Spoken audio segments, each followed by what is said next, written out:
All right, let's see where I can start here. I pretty much got the entire composition down. I just need to figure out an outro. If I go over here along this left side, you can see kind of what the setup is.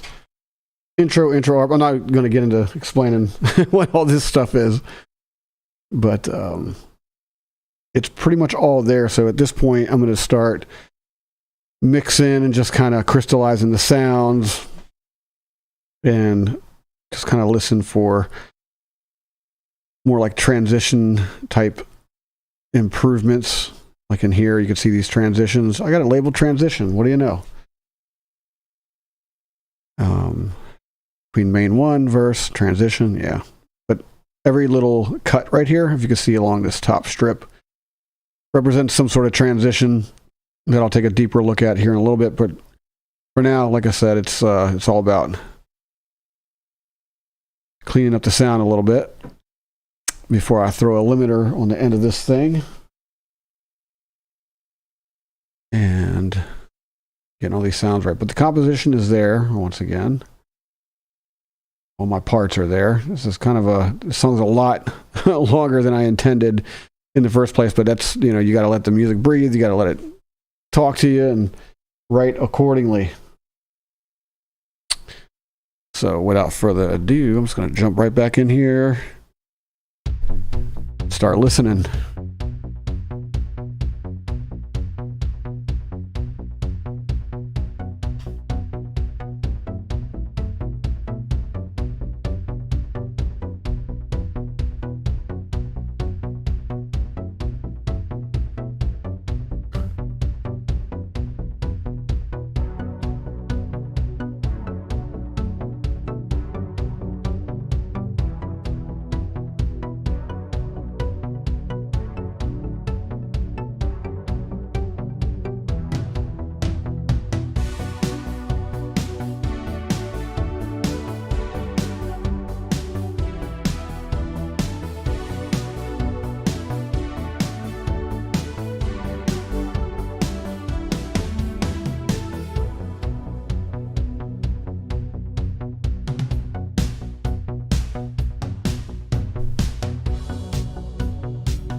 Caught that. All right. I just noticed that somebody popped in here. If you're in here, go ahead and hop in the chat. I got this cool, nifty. Ooh, look at that.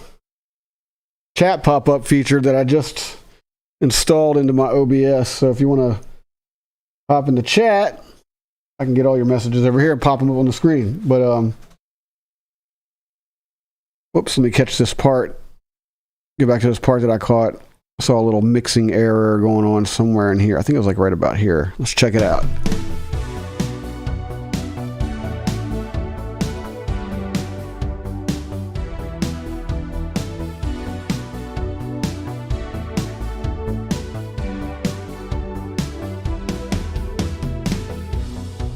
No, that's good. That was a good transition.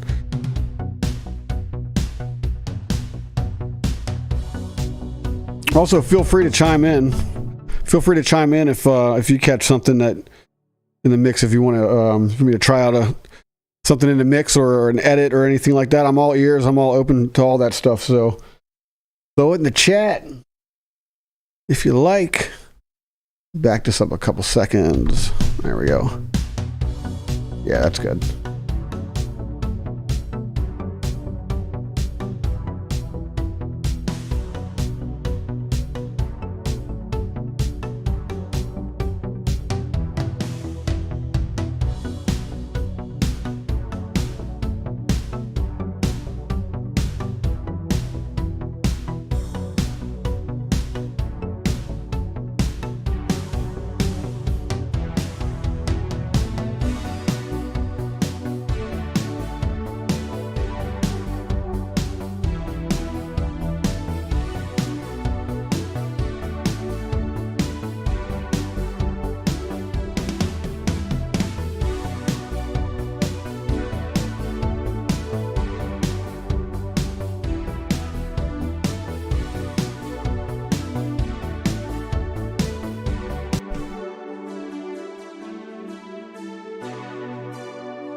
Yeah, again, the arrangement sounds good. And I kind of mixed this thing earlier, so I'm set up pretty well here. I think definitely for the drums, I'm going to work on an EQ real quick. So bear with me here for a second. I really love this Pro EQ. It's one of the native plugins for Studio One. It's pretty cool. It's one of my favorite EQs out there in the market all around. I use a lot of different DAWs, and this one is pretty darn good. So let me set up the drums here.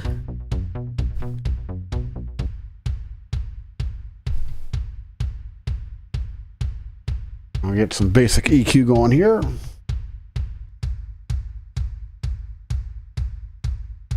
That should fatten it up just a little bit. It's here when they kick all the way in.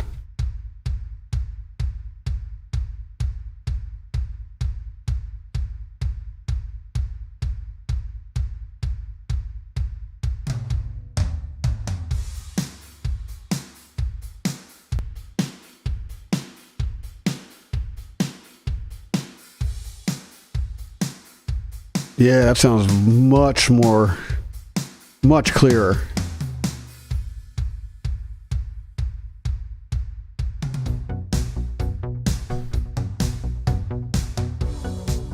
Tell you what, it's amazing what a little bit of EQ just on the drums can do for an overall sound. That's pretty much what just happened there. So let's take it from the top. Yeah. And I'm thinking the next EQ, I don't want to mess with that bass arp too much. Maybe I'll do the chords. Yeah, let's do the chords next. So once again, here's the drum EQ. I just did a slope down here to get rid of all the low end that you can't even really hear anyway. I don't want any low end that's not audible reacting to the limiter later. That's why I do this. That's why I do this slope right here. That's why most people do anyway. There's nothing special about what I'm doing. I do add a little bit of a boost in bass here just before the cutoff. And then of course your high shelf, kind of push the high shelf a little bit. I usually don't go above 3 decibels. I usually start at 3. And then once I get the limiter on there, I'll see if the limiter has any effect on it. If it does, then I'll start pulling it back a little bit. But for now, this is a pretty good start. Let me get to the chords. I'm going to do another one on these.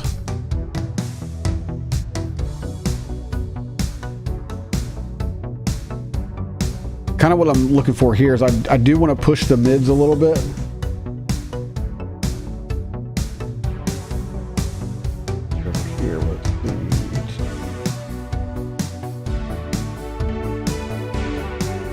That might be a little too much. Hold on a second.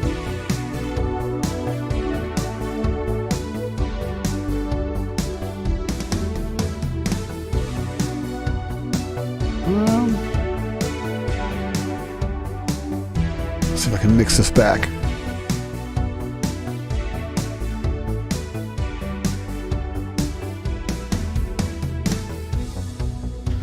I'm gonna throw the cans on for a second. Bear with me.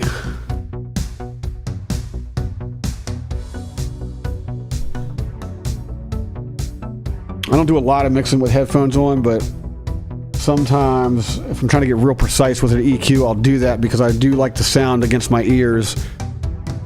You know, messing around with these frequencies, especially the higher frequencies that kind of cut. You got your studio monitor. I wish I could show them to you. I got my studio monitors, and I try to sit back a little bit from them. I found that that's keeping them away from me is helpful. But then when you go, again, when you go to the EQ, when I go to the EQs, it's I'm gonna stop babbling and just get to it.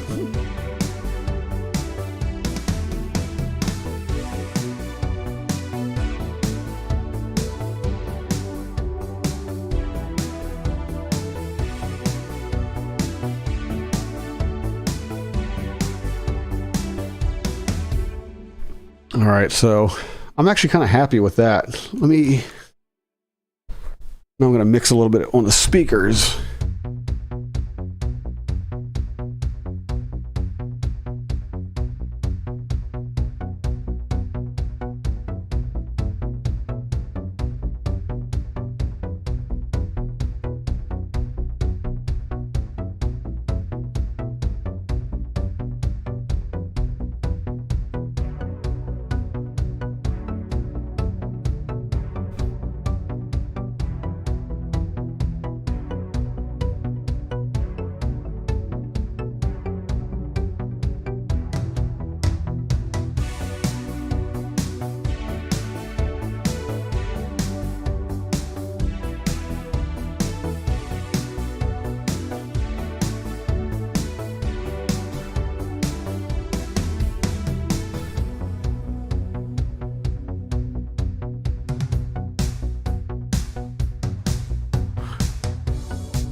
I just caught a little mistake there on the drums while I was setting up this console emulator. Let me move that down here real quick. I'm going to hear that again. Something sounded kind of off with that drum roll, the transition. That's not too bad. I don't love it though. Let's see.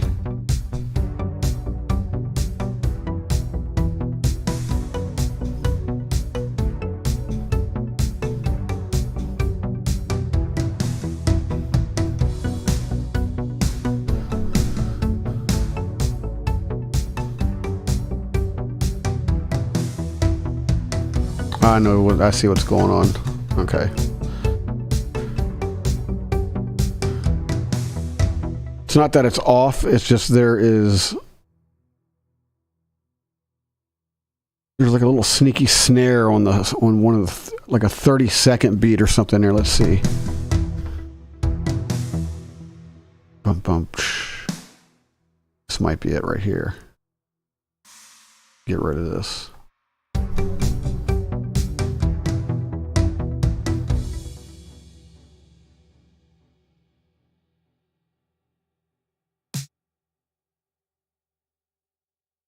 Try this.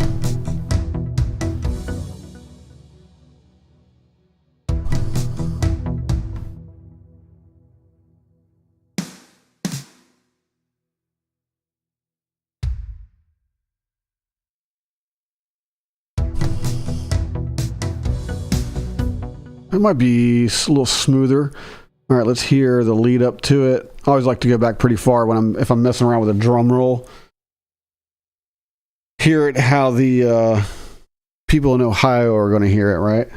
All right, let's try it out.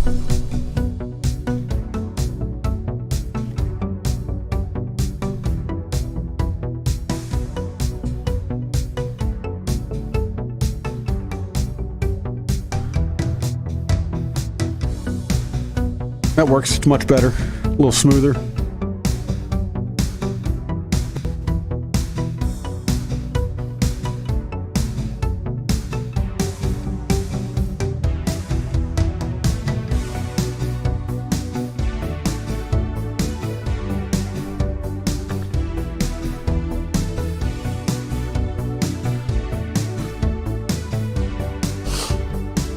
kind of liking this mix, so I don't have a problem with the sound of the bass, so I'm gonna go ahead and put my master EQ in here. And this one's pretty straightforward. This is pretty much the same thing I do every time. Deep slope here at about 30 hertz. I'm gonna throw the cans on again real quick because I'm trying to hear the bass frequency when it starts to change.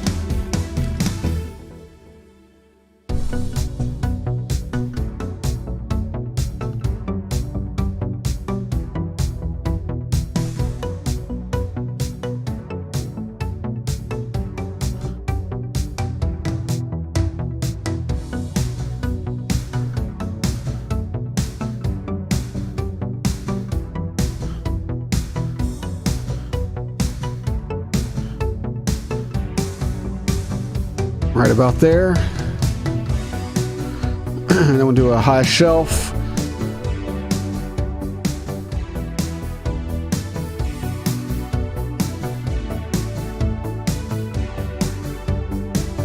Let's keep it around 3 dBs.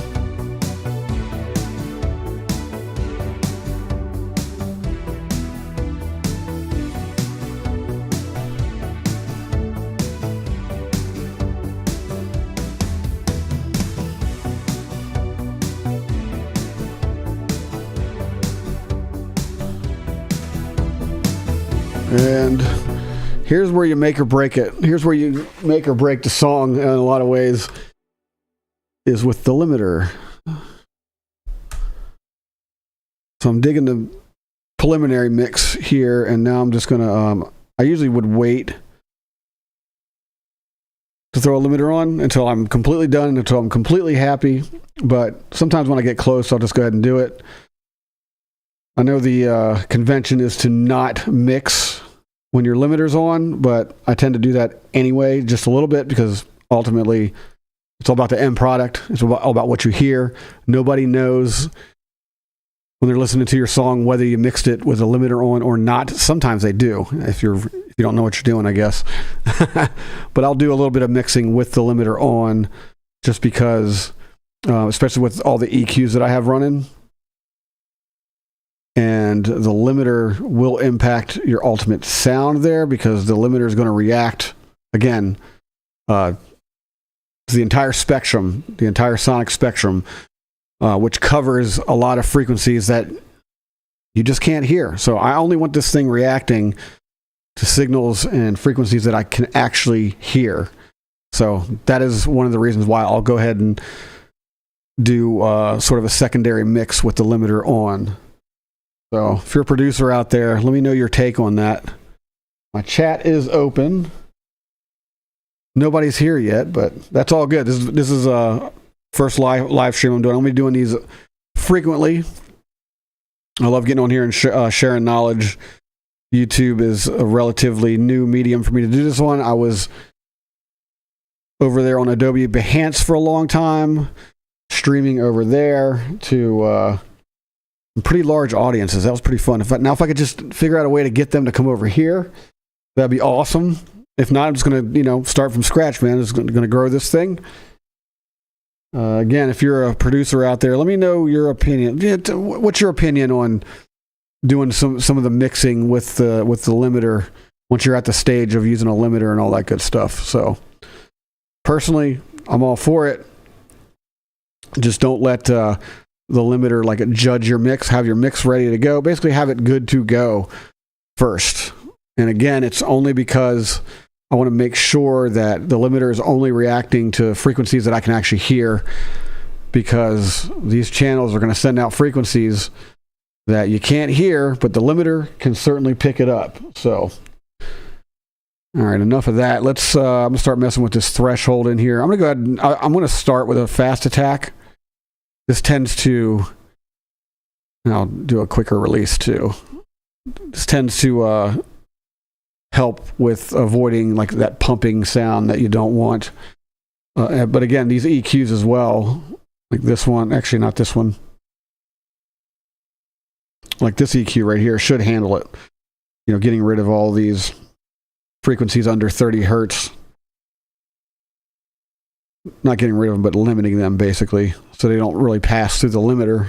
I don't want the limiter reacting to that stuff. So again, I'm talking in circles now. Okay, let's open this back up. I'm going to start messing with this threshold. Here we go.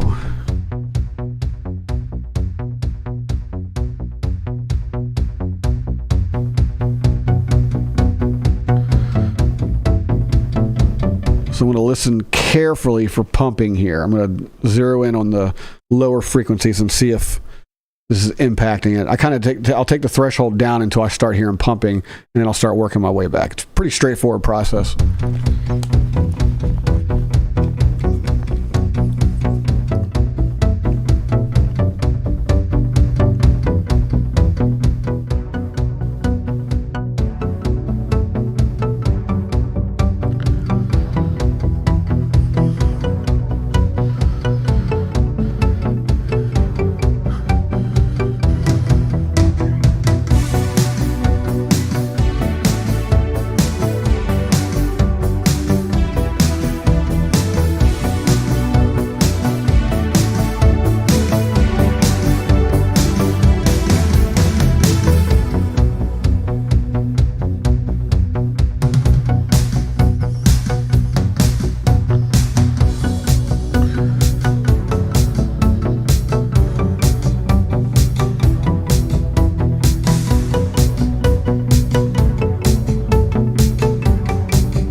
All right, starting to get somewhere with this. I do think, after further review, I like this delay a lot. It's really adding a little, giving a little life to the synths and kind of spreading them out wide, which is exactly what I'm going for. But I still think I need one more kind of in the background, do a complete split on the delay, left and right, and then just either replay that track or actually simplify the track. Maybe just play the root notes, bass notes, and let it, and just drive it like right up the middle, like a mono signal right up the middle, and push the mids a little bit to kind of, I think it'll give the illusion of space. I'm getting some pretty good space out of this thing though, so I don't know. Let's check this out one more time.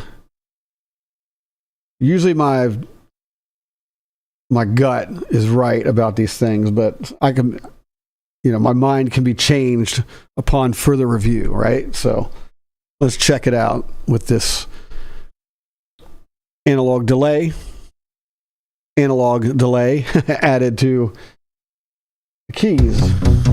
Whoa, turn that down.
I was sitting there talking the whole time without the microphone on. That's funny.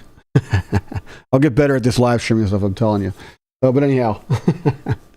Okay, so what I was saying is I've got this analog delay here on the chords channel, and I'm using the analog delay not for the delay function itself, but I'm kind of spreading out the synthesizer here. I want to get the sound to spread a little bit. So I have delay in the higher frequencies, panned hard right, hard left, a little bit of delay here, a little bit of delay here.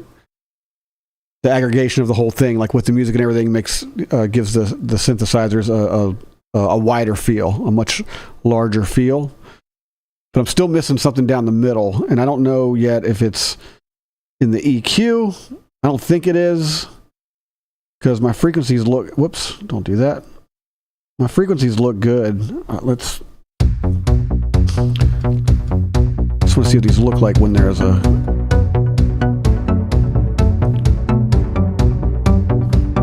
Yeah, they look good. I'm pushing up here where I'm not getting much. You see all this empty space here? EQ Hack 101 is find little spots in your EQ where you're not getting a whole lot of level, a lot of gain under those frequencies, and just, help it out a little bit here, right? And then this frequency way up here, it's like, what, 12,000 hertz or something like that? I think it's about 12, 13, 15.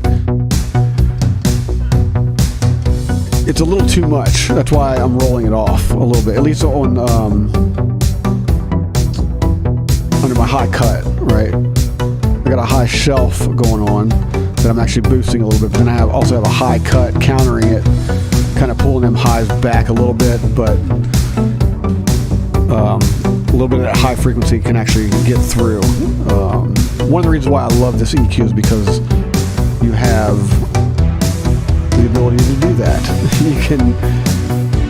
I can demonstrate real quick on this, just real quick. I know this is boring stuff, but like over here, if I were to add a cut, another low cut over here, these two bass frequencies overlap and they'll like kind of meld and complement each other.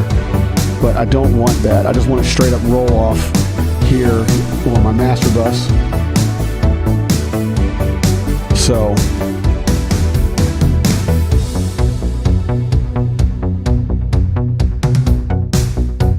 again, I definitely want to do something about that little transients getting through there on the delay. But other than that, I'm okay with this mix. Totally okay with this mix. Let me bring up my arranger along here on the left side if you're following. This is the entire arrangement. These are all the parts. And as you can see, I reuse parts.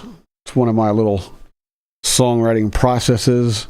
Reuse parts and then just add, right? So that you're not hearing the same thing over and over again. And then transitions are really important to kind of switch up.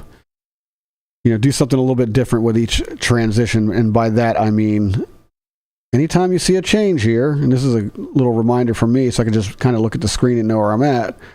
Anytime I see a little change here, I'm going to dive in. I'm going to mainly look at the drums and the rhythm patterns and the basses and stuff like that. Make sure that these transitions from here to here to here to, let's go even further, to here, are always slightly different, a little bit of personality in each one. So again, that's my soapbox on that. I'm sure you got your way, but all right. So I'm about at the end of this stream. I'd like to thank real quick. A couple of y'all hopped in here. Let me check out down here. Yeah, a couple of you guys hopped in here. That was pretty cool. Didn't have anyone in the chat. That's fine. But again, I'm going to be on here frequently. Don't quite have a schedule yet. I'm going to try to make one. Tomorrow, I'm hosting a Presonus meetup. I'm a Presonus Studio One captain. That's at 7 o'clock Eastern time. If you would like to know more about that, go over to Personas.com, look up their events and look up tomorrow's events. It'll be on there under Studio One Meetup Baltimore. That's Studio One Meetup Baltimore. I'm actually going to go ahead and flash that in the chat real quick so you can see it. Studio One Meetup Baltimore. So you can go over to that page, check it out. Go ahead and flash it up here. There you go. Studio One Meetup Baltimore. That's tomorrow. That is Wednesday, August 17th already at 7 o'clock Eastern. Hope to see you there. I think I'm done mixing this thing for the night. I'm going to do some more work on it. I might live stream the final mix. So don't forget to subscribe to my channel. You can support me by subscribing. Doesn't cost anything. Yeah, you know that. YouTube. But you can support me by subscribing to the channel, hit the notification button, all that good stuff. And check out the tutorials that I got, all that good stuff. And I do a lot of shorts too. There's a lot of amazing talent out there that I like to try and showcase on my channel as well. So go check out my shorts on my page. And yeah, I guess I'll play this out one more time. And until next time, late.